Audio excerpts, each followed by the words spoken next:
Mrs. Palmer's going to bat. Everybody move in. It was my birthday party, maybe my 11th or 12th. And after a picnic, some games, and some presents at the house, we'd shifted the celebration a few blocks away to Volts Park, where the group of preteen boys was chasing baseball stardom. To the surprise of my friends, Mom wanted to step in and take a few swings, and they found this amusing, as surely some guy's mom wasn't going to be able to match their prowess on the diamond. I knew better, and I found great joy in seeing my friends' reactions when Viv clobbered the first pitch and sent the ball soaring over everybody's heads. I know that Mom found a lot of joy in the surprise as well, and that episode comes to mind time and again when I think of her. Mom finding joy and having fun in so many situations really does speak to so much of who I think she was. It speaks to her quiet determination. She was determined to enjoy life and those around her. It speaks to her generosity as she opened our home as a place of comfort and acceptance. And it speaks to her faith as she found freedom in joy and in fun. I mean, we as a family have had so much fun and we have laughed so much to the point where I know my friends have marveled at it. And I probably took it for granted as I saw it as normal. It wasn't until my adult years that I realized just how hard-won her joy really was.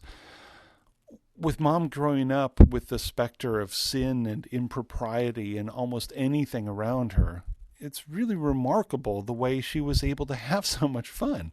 And Dad, you were the perfect partner, encourager, and advocate for that fun. I mean, you gave her license to have so much fun. From practical jokes like hiding scores of toy ducks or bunnies around somebody's house while they're on vacation, which is a practice that Pat and Michael have perfected to Michelle's and my great consternation, to goofy pictures at historic locations around the world, or commissioning your kids to TP people's houses. Fun was baked into our lives, but that joy ran a whole lot deeper than goofy fun and pranks. It was found in creating a home where our friends always felt welcome, and that Pat, Sue, and I liked inviting people to experience.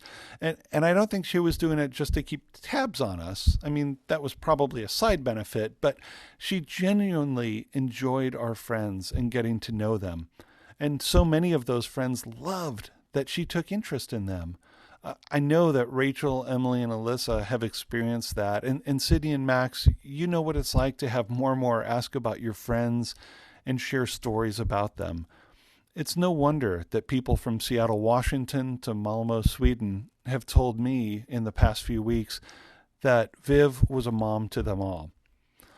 Sue coined the phrase progressive prude for Mom, and she certainly was prudish about many things. Any word that was harsher than darn was getting suspect. Sorry for using that sort of language here in the chapel, Mom.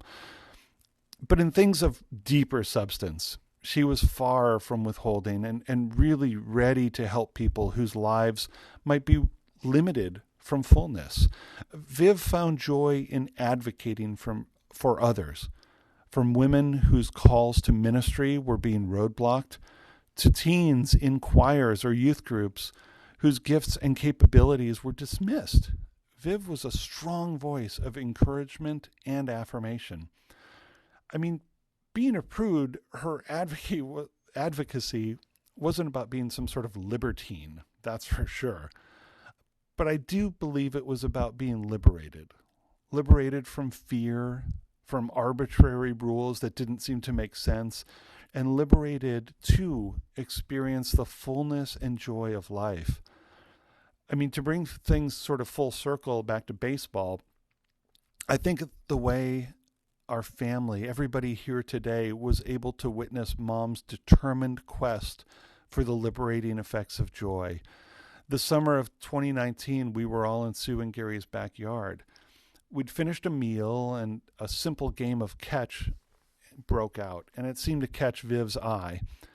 And as much as her dementia was starting to take more and more control, Mom was determined to play baseball. She demanded her turn at bat, and we all sort of nervously shifted from softball with a little bit heavier ball to wiffle ball, and Gary started to throw some pitches. And while she may not have clocked the ball over everyone's head, she sure as heck made contact, pretty solid contact, and in a way that probably surprised us all. And it came with a tangible witness of the hard-earned joy that she wanted so much for herself and really for all of us. Without cherry-picking verses, I think that John 15, that speaks of God's joy being in us and our joy then being made complete, is appropriate for Mom, because the entire chapter really seems to point to a faithfulness that produces fruit or embodies the love that God wants for us. Love one another as I have loved you.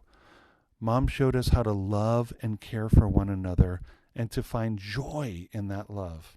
I can't think of a better lesson to learn by example and to strive to produce in our own lives.